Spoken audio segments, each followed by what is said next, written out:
Hey everyone, welcome back to my channel. In today's video, I will show you beginner-friendly tips and key strategies to help you play Vita Mahjong better on an app. Now let's get started. First, unlock your phone and open the Vita Mahjong app and make sure you are logged into your account. Once you are in, tap on Play at the bottom of your screen. First, always look for free tiles. In Vita Mahjong, you can play matching tiles that are not blocked on both sides.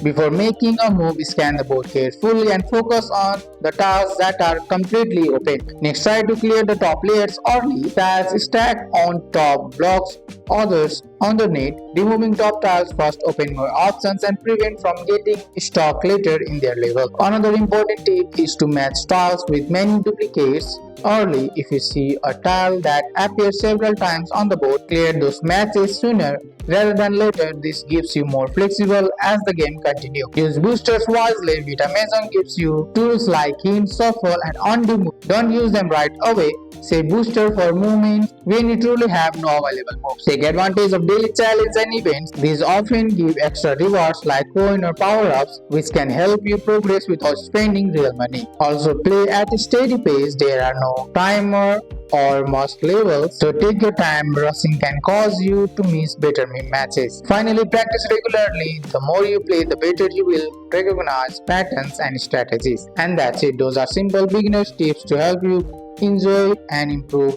at Vita Mahjong. That's all for today's video, guys. I hope you guys like this video. If you found this video helpful, drop a like, subscribe for more videos. Thanks for watching. See you in the next one.